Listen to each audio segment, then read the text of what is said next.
Are you looking for an experience that will grow your teenagers' faith, increase their leadership skills, and teach them the discernment to engage with the world all around them, all while taking them on the adventure of a lifetime? I mean, who isn't looking for that? If your teenager loves fun, adventure, and wants to grow in their faith and leadership this summer, then send them to Excel's Summer Leadership Camp.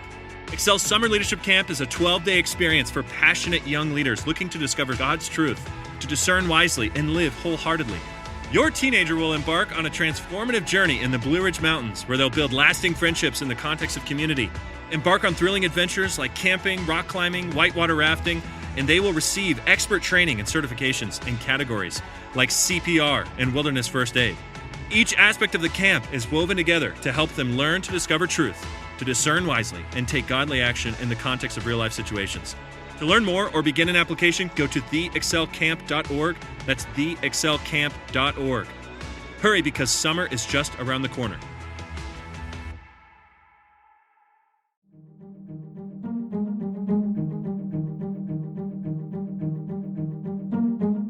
Hey everyone, welcome back to the Reclamation Podcast, where our goal is to help you reclaim good practices for faith and life.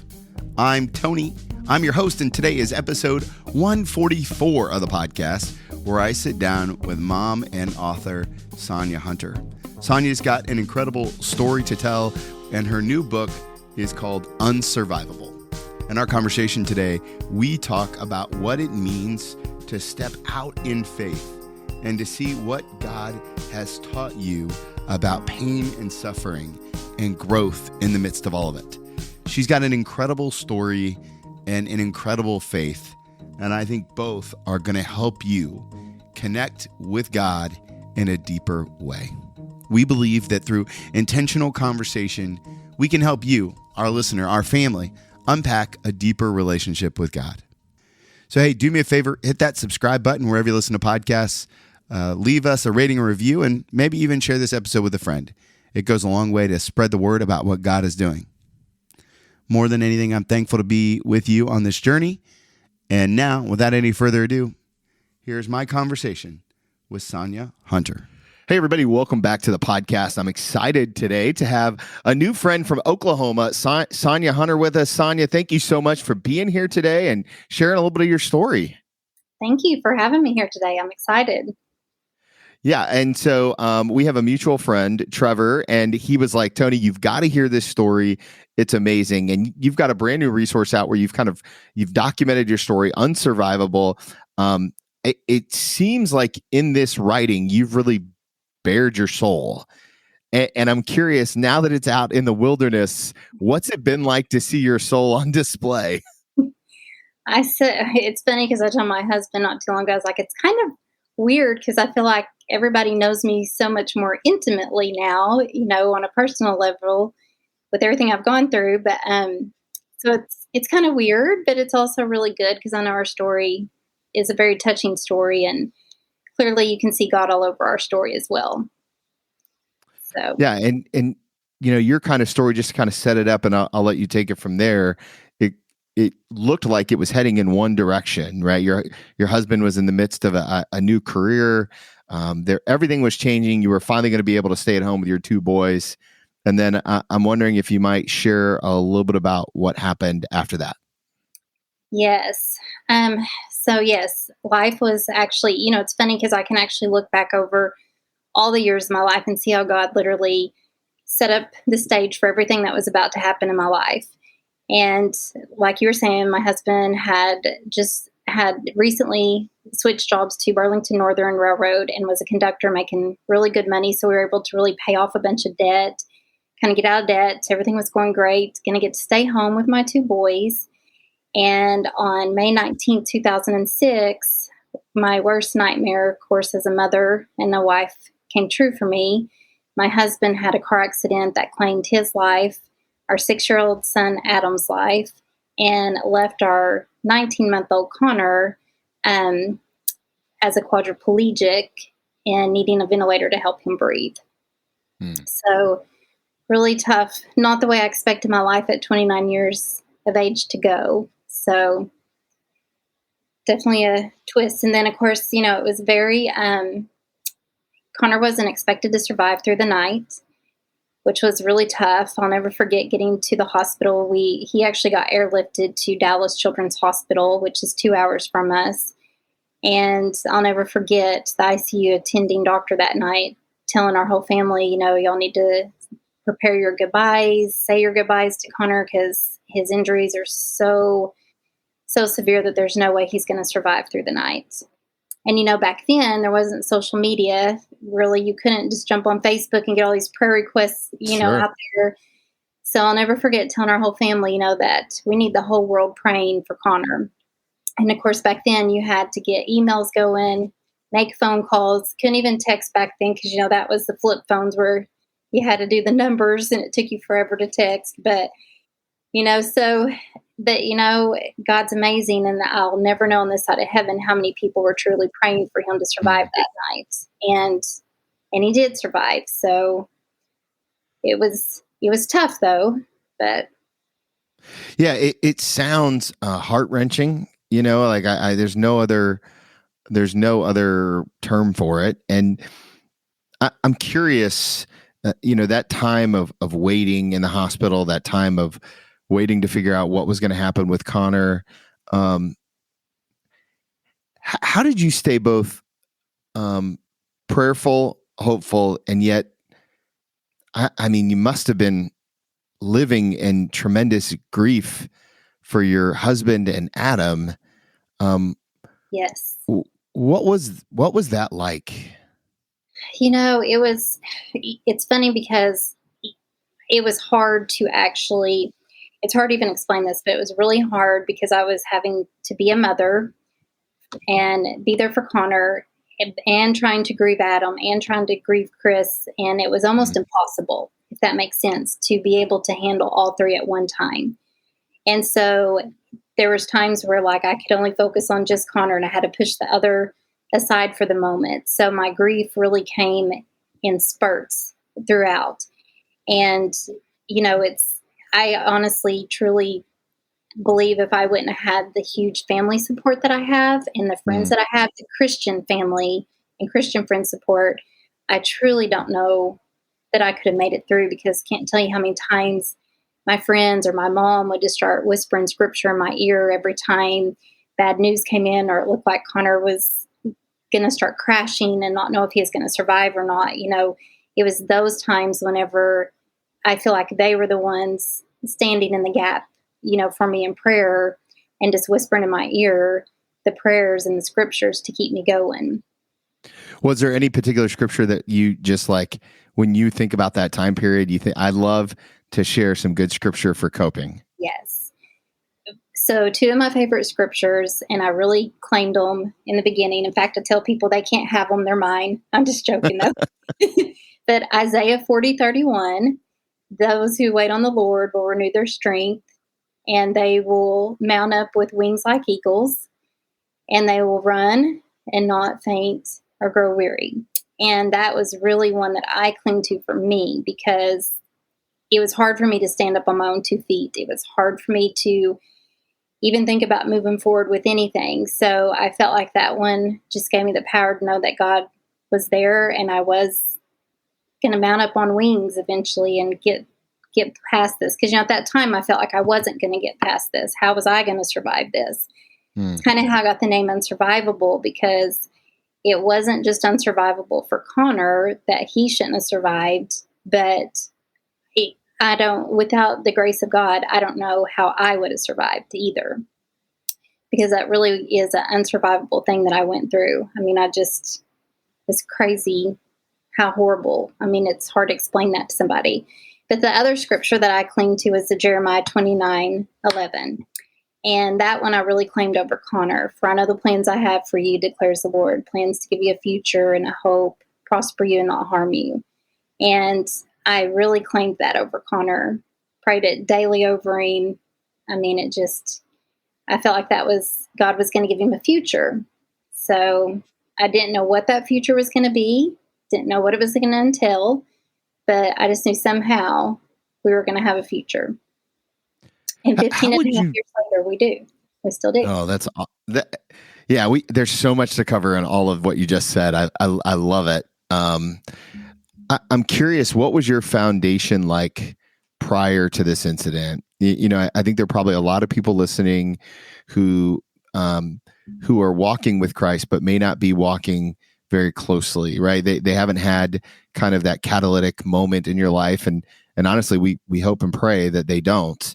But how would you describe your relationship with God post, and then versus what it is today? If we can kind of jump around your timeline a little bit. Absolutely. Of course, we were taking the boys to church. We were there every Sunday, every Wednesday. But it's funny because I say now, I mean, not that we didn't, not that we weren't in our Bible, praying with our boys, raising them up in church, but now the relationship I have now with God, it almost feels like back then I was kind of going through the motions, if that makes sense. Yeah. And because my relationship with God wasn't anywhere near what it is now, because, going through this tragedy, I had no option but to cling to him. It was either I was going to cling to him and trust him and believe that this road we were on is going to work out and he's going to take care of us, or you take the other road, which was going to lead to complete destruction for my life. So, I had to dig deep, and my personal relationship with God is just on a whole different level than it was back then. I'm just closer to him. I've seen the power of prayer. I know the power of prayer and how it works. And Connor's a living testimony of that. And it's amazing when you experience that. Not that I wanted to go through this. I don't mean that. I would much rather have never experienced this in life. But it's also amazing to see the power of God when you let him.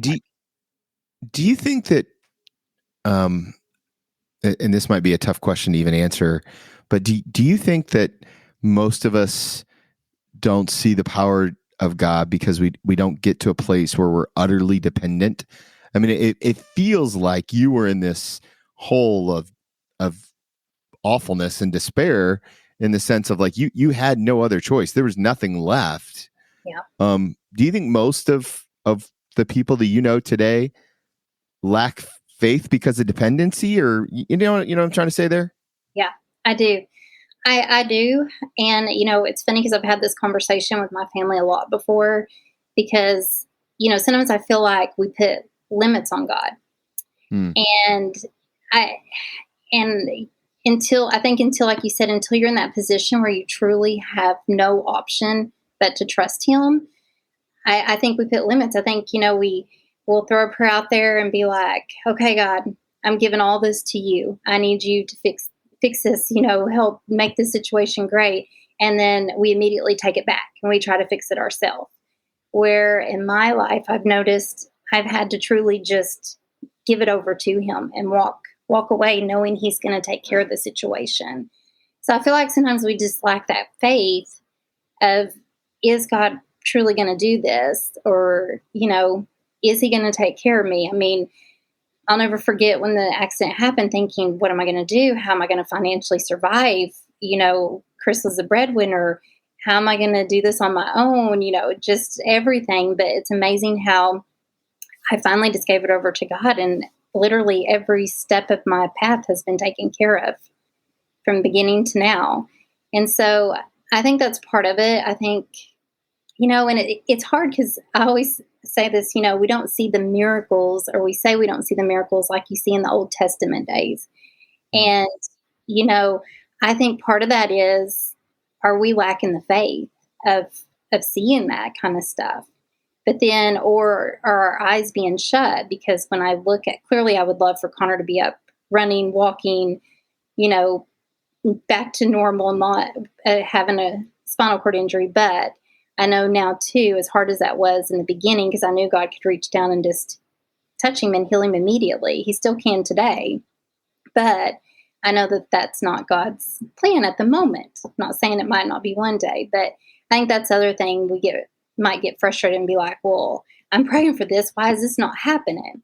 But then along the way, so many things have come to place in our life these last 15 and a half years that never would have happened if Connor wasn't in the position he was in as well.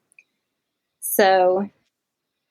Yeah, that resonates. I think there's a lot of us who have an idea about what God's will is without actually checking with God first. Yeah, exactly.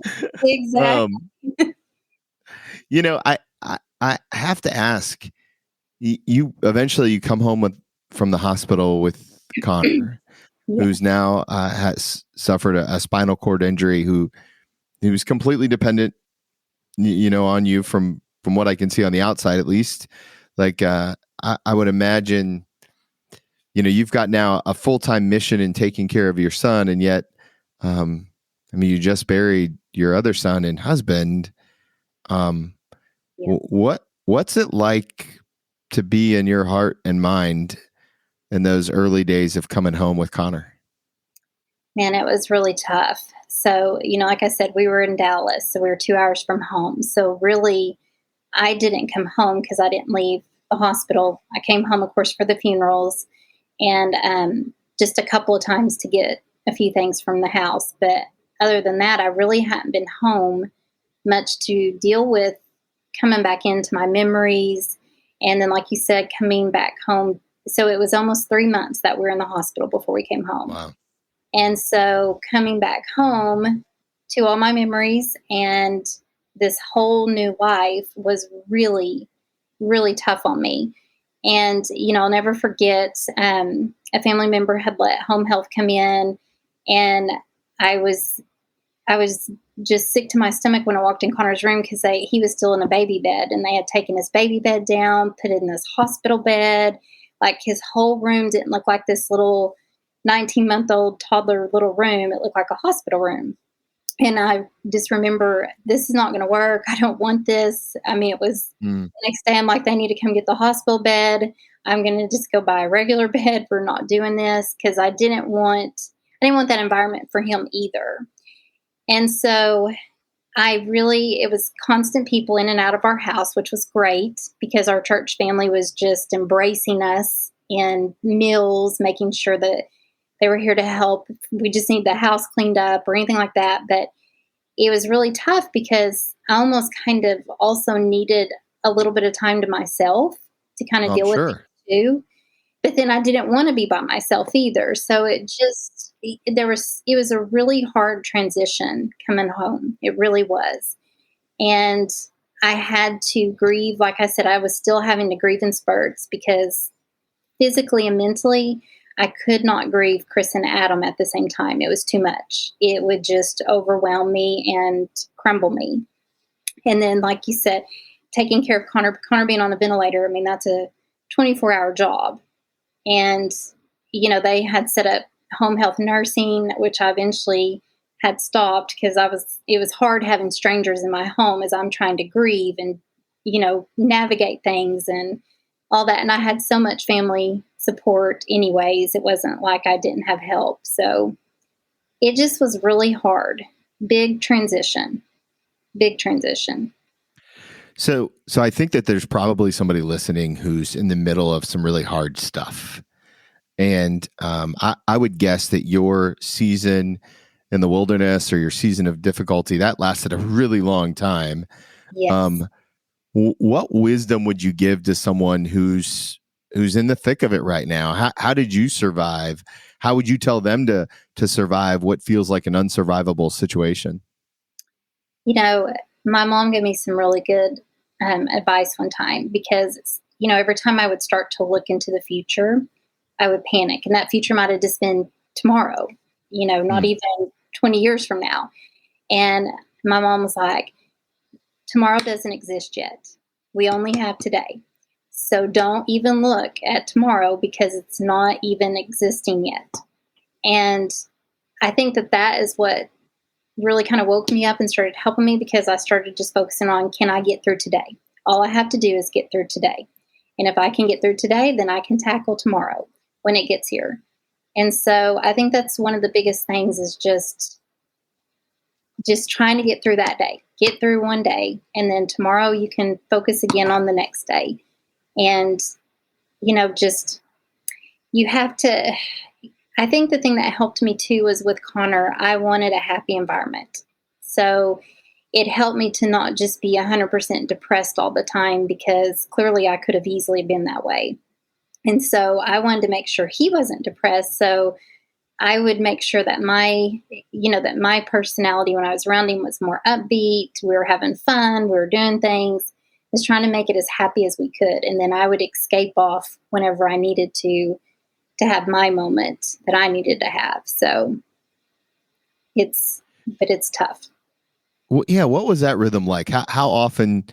I mean, this sounds like a horrible question. I don't even know how to ask it well. But like, how often do you need to go break down in the corner? A lot.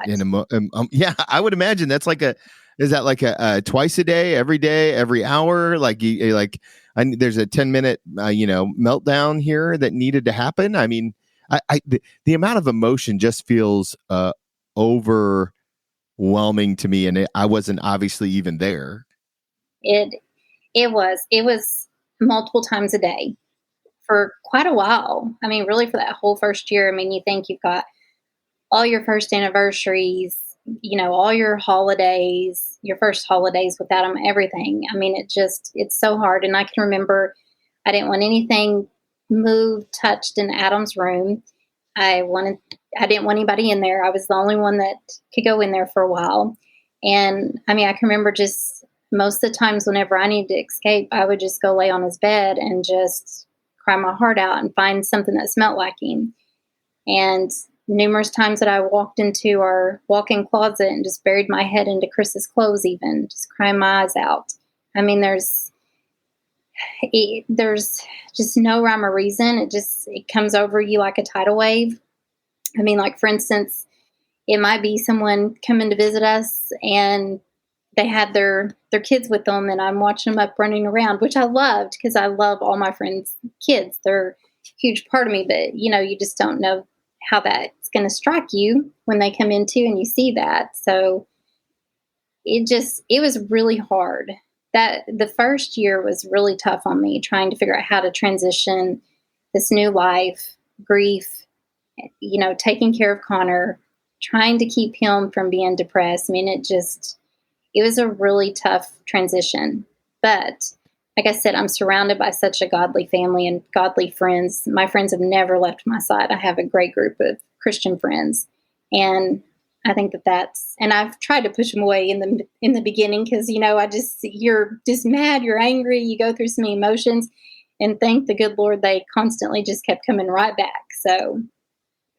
Yeah, I would guess that you're probably a little bit like me, that it's not very easy to accept help, especially when you're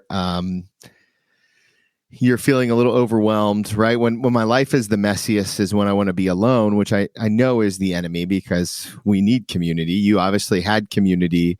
How did your perspective on community change after receiving help that you could never possibly repay? Wow. Well, I will say this, having a church family, for one, is huge. And you don't realize how impactful your church family is until you go through a tragedy, because that's huge, which we go to a pretty large church here, but for our area. But I mean, I was blown away just by our church support. That doesn't even include our community. Wow. But and then our community just rallied around us and started immediately doing fundraisers for us, things like that, so that we were able to survive and make ends meet. Because I think everybody I know I did before this happened, you just kind of think, oh, somebody's disabled, everything's 100% covered. You just assume that. And learning now, not even close. There's a lot of out-of-pocket expenses. But, our community just rallied right behind us 100%. I mean, everybody, in fact, Connor's his little nickname here is everyone's little Superman. That's everybody thinks he's like the little Superman. So it's just, but I mean, now I see from a different perspective too, how before this happened in my life, wow, I should have been plugging into people going through things more. When I saw the chances arise in church, and, we just get so busy. But then after, like I said, after it happened to me and I seen how our church rallied around us, I'm like, wow, that's powerful. Because you don't really realize as you're just going to church how powerful your church family can be. Do you think that the way that you allowed the church family to gather around you, did it change the way that you saw God? I mean, I would assume it'd have to change your relationship with God, but what did you learn about God in that process? How God uses people to literally be the hands and feet for Him. Hmm. I mean, literally. And when we were in Dallas, being 2 hours from our church family, it was harder. We still probably once a week would still, have people from church coming down, but it was a little bit harder for them. And it's amazing. I don't even, to this day, I still don't know how some of these churches in Dallas heard our story, but somehow they heard our story. And we had 2 different churches that just rallied around us in Dallas. And Wow. someone came by every day. I mean, bringing us gift baskets, gift cards. I mean, just all kinds of things. And it's really amazing when you can see literally how God uses people to be His hands and feet. It really is. And so you guys made it through that first initial season, but it's not like it's been sunshine and lollipops ever since. I'm wondering if you could kind of take us through, what it's like to raise Connor and kind of how that's shaped you, and maybe kind of give everyone a description of what Connor's life is like today, even. Yes, I'd love to. So Connor, of course, is 17 years old now. And, he wasn't expected to, when we left the hospital, the doctors actually were not very supportive of my decision to go on with his life. They actually wanted me to end his life several times. And they were telling me he'd have no quality of life, Wow. that I was being selfish, keeping him alive, which actually my rainbow on my book cover is a very significant part of our story because one of the ICU doctors had this family meeting with us a few days after the accident. And he was just going down this long list of, Connor, if you keep him alive, he's going to have chronic pneumonia. It'll kill him within the first year. He's going to draw up like a pretzel, his extremities. I mean, just like the list just went on and on and on. And I told him that, no, where there's life, I'm choosing life and I'm moving forward with Connor's life. Wow. And he told me I was being selfish and I need to think about his quality of life, and stormed out of the room very upset with me. And so I went out to the ICU waiting room, which overlooked downtown Dallas. And I had a friend in the waiting room with me, and I called another friend on the phone trying to tell him what all was being said. And I was just crying, pouring my heart out. And I was like, I just wish God would give me a sign that I am making the right choice and I'm not being selfish. And immediately the most beautiful rainbow appeared over downtown Dallas. And Wow. I remember looking at my friend, asking him, am I seeing things? Is this real? And he's like, no, that's your sign, clearly. And I just remember running into Connor's room, and my mom and the nurse were looking out the window at the rainbow. And I was like, you guys are never going to believe what I just asked for when that appeared. And so from that moment on, I knew that I was supposed to continue on with Connor's life. And clearly, like you said, it hasn't all been perfect. He's had some pretty big health scares. He had a pretty big one in 2019 with a bowel obstruction that he shouldn't have survived any of that either. But in all, to be honest, he's been pretty healthy. Never had pneumonia. I want to knock on wood. I do want to mention that, though, since that was supposed to claim his life in the first year. And in all honesty, being on a ventilator, that is something that they should struggle with. And most people on a ventilator don't live as long as he has. But lung-wise, that child's healthy. But, we do a lot of therapy with Connor. We take him to a place in Baltimore, Maryland called Kennedy Krager Institute. And they only deal with spinal cord injuries. And so what they do is we do 2 weeks of intense physical and occupational therapy while we're there. They push him past his limit, see what he's regained, see what he hasn't, or if he's regressed somewhere. And then they teach us how to come home and work with him. So kind of a day of Connor's life, which this child loves therapy. He loves working out. I wish I did. I do not. He always has a smile on his face. He loves it. And so his mornings are physical and occupational therapy that me and my mom do, because I made her go back and get her nursing degree. So she's actually my nurse now. And anyways, and then we homeschool him in the afternoons. So, Okay. but Connor always has such a sweet spirit about him. God has given him such a sweet spirit. He always has a smile on his face. If he doesn't have a smile on his face, he's not feeling good. And, I'm thankful for that because I know he could be depressed. He could be all those things, but he's not. So I'm so thankful to see that because I think that would have been hard for me. And he loves to go. We just pack up, travel. He loves the beach. So I've ran into some other parents who are like, oh, I can't believe you travel with him so far. I'm scared to go anywhere with my child that far. I'm like, no, we make life as normal as we can. So one thing I told him was, when we came home, life's going to be as normal as we can make it. And of course, I remarried in 2009. And you never know that Connor wasn't his if you didn't know our story. They even kind of look alike, which is kind of weird. And he has two sons as well that now are 22 and 20. So it's great. God has blessed me. But Yeah, that's awesome. I won't say it's all been easy, but it's lots of blessings too along the way. Now, what's communication like with Connor, right? Because I get the impression he's mostly nonverbal. He is nonverbal. Part of the problem is at 19 months old, he really was just starting to talk. And so it's really hard for someone to compensate talking over a ventilator. And not that it can't be done, but we live in a really rural area here where we're at. And so we don't have the best speech therapy for him. Not that they're not good. I don't mean that, but it's a very complex thing that they need. So he does communicate to us though. He can say yes.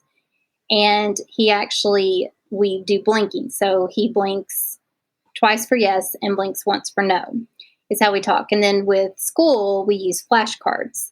And so, he's got to look at the flashcards for, answers and things like that. So that's kind of how he communicates to us. But hey friends, just interrupting this conversation with Sonya to remind you about the Spirit and Truth Conference. That's right, we're a little over a month away from the drop of this podcast, and you've still got time to register and get a great rate. The Spirit and Truth Conference happening in Dayton, Ohio, March 17th through the 19th, part of the Spirit and Truth platform, which I am so happy to be a part of, the Spirit and Truth Podcast Network. So, hey, do me a favor, go to spiritandtruth.life, sign up for our email list, and sign up for this conference. We've got a discount code for you, Reclamation, when you go to sign out. If you put that into the discount code area, you'll save some cash on your registration. And hey, I would love to see you at the conference March 17th through the 19th.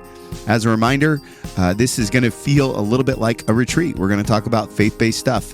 We're going to connect you with the Holy Spirit, and we're going to work with you to learn about the future of the church. I'm really excited to be there, and I'm most excited to be there with you. Visit spiritandtruth.life today, and don't forget, use the code RECLAMATION. Now, let's finish up our conversation with Sonya. What's it like? I would imagine, like in your world, that it's one thing when you work with Connor, and then it's another thing when you go out and work with the rest of the world, because it probably feels very, just very different, very stark.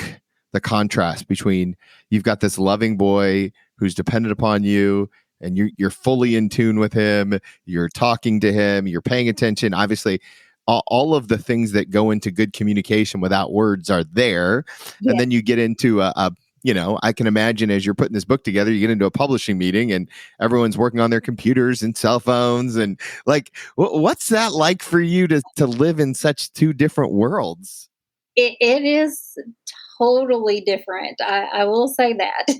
It's funny because, even with Connor not being able to sit here and talk like me and you're talking, it's such a joy to be around him. And it's always, like I said, we always try to keep a positive vibe, keep things happy, the best that we can around here.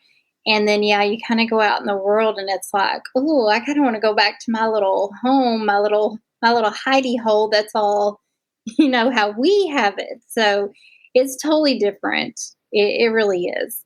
And, even like, it's funny because even when we go to Baltimore, I'll see some other kids like Connor's age there, and they're crying, not wanting to be there, not wanting to do therapy. And, I just think, oh, I'm just so thankful for my little life, that it's the way it is, because it could be so different. So, but yeah, it's different. And, you've got some people out there that, don't agree and didn't agree with my decision to go on with Connor's life. But, that's someone's own personal decision. So you don't know what God's telling somebody to do in their life. So if I get a little personal on something kind of related, it feels like raising someone with Connor's conditions would be all consuming. And I don't think anyone would fault you for that at all. So I'm curious, how'd you meet a new husband? Like, what? Give us the deets. What's the love story? oh, it's funny. Well, first Please of all, tell me it was Tinder. no, no, nothing like that. Well, it's funny. I have to brag on my parents. My parents went through all the training on how to take care of Connor before we came home. And my mom just quit her job and decided, I'm not leaving you. I'm going to be by your side the whole time. And so they have been amazing from day one of always making sure that I get me time and, where I'm not stuck here 24 hours a day, 7 days a week, where I can get out, go do something for me, that kind of thing. And so it's funny because I actually knew my husband because we went to high school together, but he was a senior when I was a freshman. So our paths didn't really cross. Yeah. And so I knew his sister, and it was around Easter time, and their church they did this big Easter play every year. And so she had invited me to the Easter play and kind of had other motives. And at the time, I wasn't looking for that because I didn't know if my heart was ready for that yet. Sure. And so I kind of went in it as, I don't really know how this is going to work or not work. And so anyways, but from there, we just kind of started talking. And then even him, he wanted to make sure he was going to be 100% all in because he did not want to hurt me at all. So, he had to take some time too for himself. He knew he liked me, but he wanted to make sure that this was 100% what he could step into because he was stepping into a lot, not even just with Connor, just, wasn't like I got divorced. I still loved my husband, Chris, and so we dated for about 2 years before we actually got married. And I will say the beginning was tough because there was a lot of times, like I said, I still loved Chris. I felt like I was cheating on him. And that was a really hard thing to kind of maneuver and figure out. I mean, but luckily he was a godly man too, came from a godly family. And, we just prayed about it and worked through all those problems. And isn't it amazing though? Because I said, it's funny because the minute I was born, even before I was born, the minute I was conceived, God knew every bit of this was going to happen and had it all orchestrated. I mean, it's amazing. Did your husband ask Connor for permission to marry you? Yes, and my dad and my mom, because my parents divorced. He had to ask everybody. He, bless his heart, he really went through a really rough time. I can't believe he actually stayed with me because my family was so tough on him because they didn't feel like anybody. I don't even think it was about me. I think it was about Connor. They didn't feel like anybody was going to live up to the expectation to be in Connor's life. So, but how old was Connor when you guys got remarried? Let's see, he was 4. So he is 4. Okay. Almost 5. So you guys have been married now for over a decade. Yes. Yep. Yeah, that's awesome. Yeah, I wasn't expecting him to come into my life, but but he did. And he brought some brothers with him too, right? There are a couple other young men as well. And Yes. it seems like, and I've done a fair amount of internet stalking of your story. It seems like that that the brothers all seem to really get along, and Yes. that there's some bonds there that are really, really strong and healthy, and that's beautiful. And that was another issue that was really tough in the beginning, because his oldest, Colton, is the same age as Adam and in the same grade as Adam. So he was, with all Adam's friends, and in the beginning that was really tough. And it's funny because without anybody even realizing I was doing this, I was always trying to kind of push Colton away, because it was hard. It was heartbreaking, because I was like, oh, this should be Adam. I should be experiencing this with Adam. It's funny because every time I tried to push him, God kept pushing him right back to me. And me and Colton have a very good relationship, a great relationship, actually. And it's not that he has replaced Adam in my heart, but God had given me some joy through him, that, I still got to see Adam's friends grow up and watch them play ball and do things like that.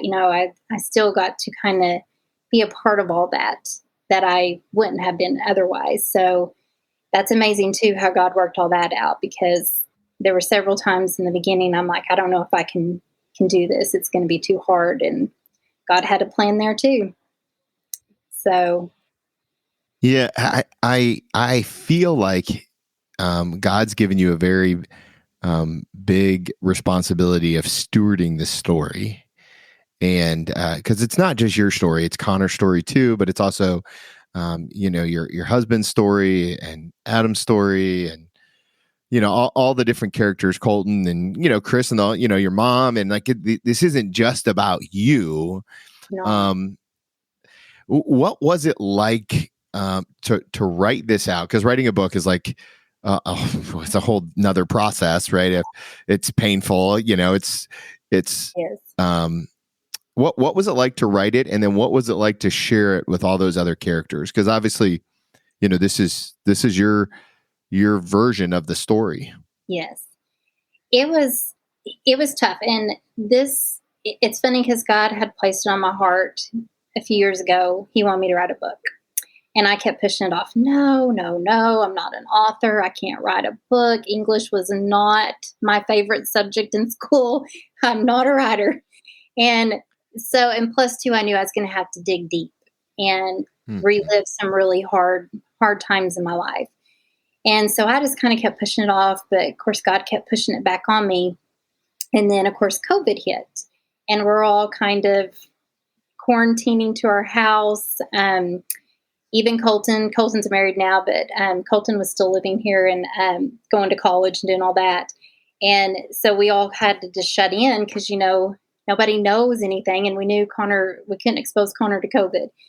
And so I had a lot of time to think, and a lot of time, I wasn't as busy as I was before.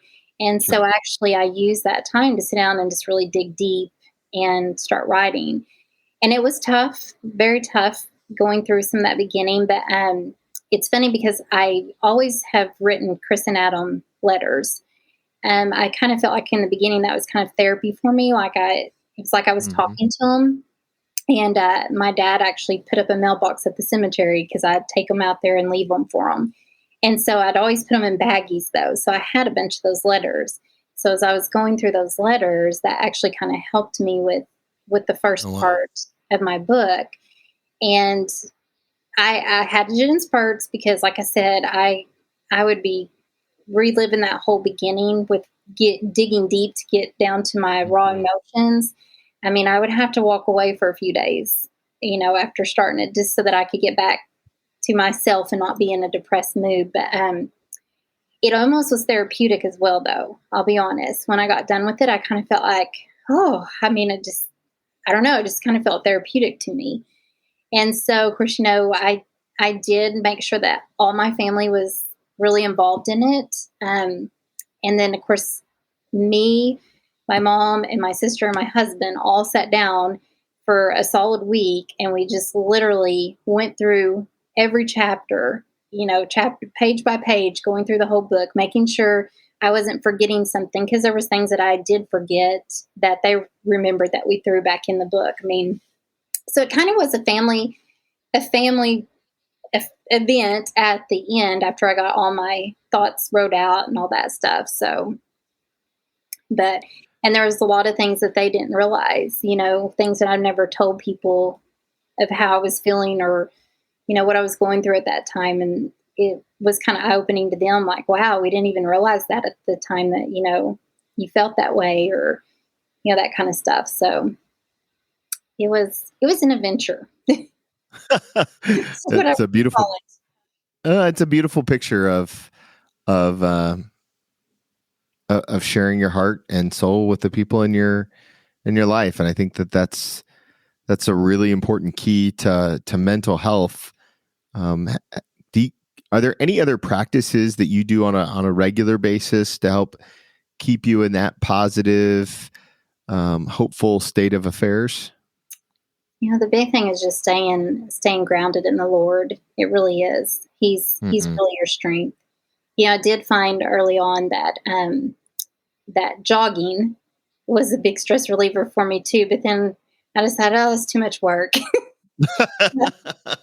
My knees were starting to hurt, and yeah, no, I feel it. Oh, I'm just gonna go back to just staying grounded in the Lord. But that's really that, and making sure you find time for yourself. And that's that's what I said. My parents were great at that. Making sure that even me and my husband get that alone time that we need. Usually once a year, they force us to go somewhere, even if it's just for a few days, just to have that alone time, because we don't have that normal, typical marriage either that most people have, where we can be like, let's call a babysitter, let's go have date night tonight. We have to make sure we have somebody who's trained on Connor. And, it's so I really think that that's important, is your self-care as well, because you can get ran down really fast being a 24-hour caregiver, and you've got to make sure you have that as well, or your mind is tired and not where it needs to be.